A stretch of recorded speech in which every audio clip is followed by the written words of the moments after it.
Reto 5. ¿Qué reglas se rompen?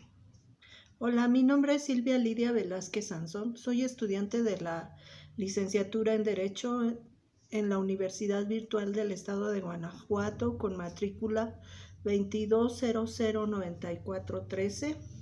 Esta vez voy a hacer un análisis de la película Los Juicios de Tokio. Empezaré dando un breve resumen acerca de lo que aconteció anterior a este juicio. Japón había perdido la Segunda Guerra Mundial. Su emperador Hirohito se rendía incondicionalmente ante las fuerzas aliadas. Por esa época, Japón tenía un gran poderío militar. Y su emperador Hirohito era venerado como un verdadero dios por todos los japoneses. El imperio japonés quería expandir su territorio y empezó una guerra en el Pacífico. Atacó a Manchuria en China, Corea, Birmania, Filipinas, Indochina y también la base Pearl Harbor. Otras naciones las atacó en el Pacífico.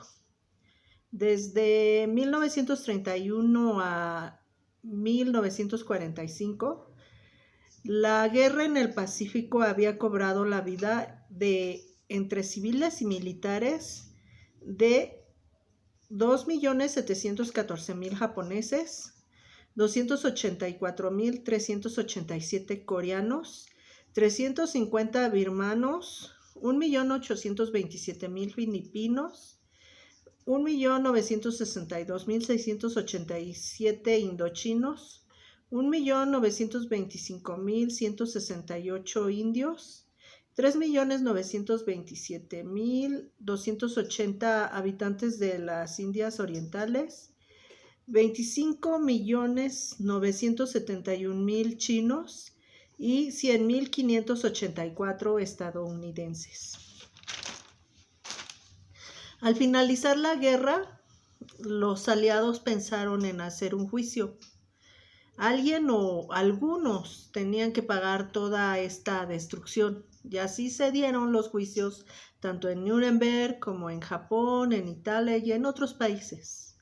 En Tokio, Japón, se estableció el Tribunal Penal Militar Internacional para el Oriente, conocido como el Juicio de Tokio, en el año de 1946. El general Douglas MacArthur llegó a Japón como suprema autoridad y el 30 de agosto de 1945 MacArthur recibió la orden de reunir a los posibles sospechosos de haber causado la guerra.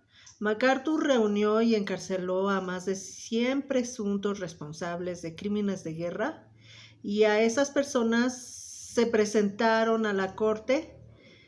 De entre esas personas se presentaron en la corte 28 jefes militares y políticos y también funcionarios, que se les acusó de 55 cargos: de haber dirigido, perpetrado una guerra, haber cometido y ordenado crímenes de guerra, crímenes contra la paz y de haber consumado terribles atrocidades contra la humanidad.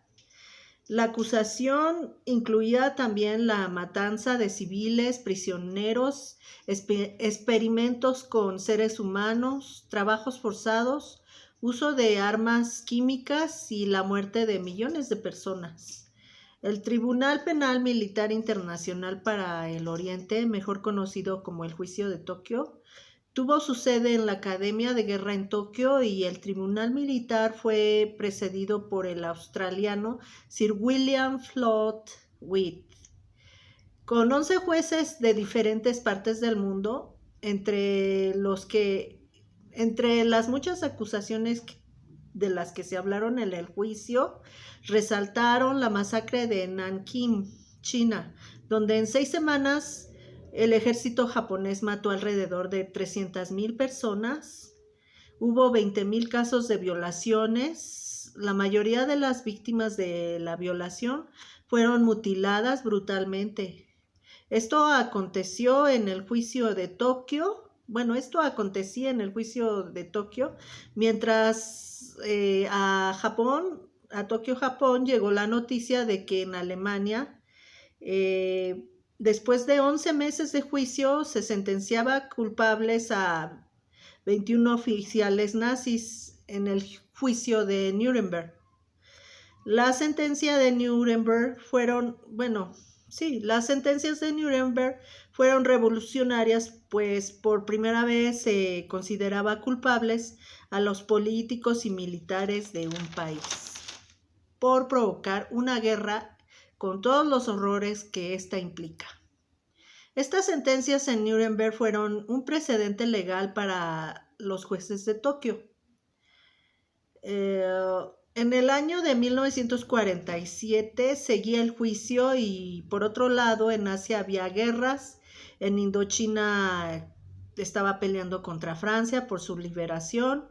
Las Indias Orientales neerlandesas también estaban en guerra contra Holanda. Estas guerras se calcula que hubo más de 500,000 muertes. Así también en China se libraba una guerra civil para instaurar el comunismo. El 3 de mayo de 1947 entra en vigor una nueva constitución en Japón hecha literalmente por MacArthur. En el juicio de Tokio, tanto los estadounidenses como los japoneses le quitaron toda responsabilidad penal al emperador Hirohito. Algo bastante increíble, dado que el emperador sí conoció y aprobó todo lo que pasó en la guerra. El 12 de noviembre de 1948, el Tribunal Penal Militar Internacional para el Oriente sentenció a 7 jefes militares japoneses a condena de muerte, 16 jefes militares japoneses a cadena perpetua, una persona la condenaron a 20 años y otra más a 7 años de cárcel. Se dijo que había 5 opiniones en contra de esta sentencia, pero ninguna de ellas se leyó en el juicio, por lo cual para la jurisprudencia resultaban irrelevantes. Posteriormente se supo que el presidente del tribunal, Sir William Floyd Webb, estuvo en desacuerdo, pues él pensaba que el principal líder criminal fue el emperador Hirohito y que le habían dado la completa inmunidad. Para el juez indio, el señor Pal, los japoneses eran inocentes, pues sus objetivos eran patrióticos y también sus objetivos eran cambiar el status quo colonial que había en esas zonas para convertirlas en democracias, según ellos, o según este juez. Dice, también para el juez francés Henri Bernal, dijo que los crímenes de Japón tenían un autor principal que había escapado de toda acusación penal y los acusados solo eran sus cómplices y este era pues el emperador Hirohito. El 23 de diciembre de 1948, los 7 sentenciados a muerte fueron ahorcados.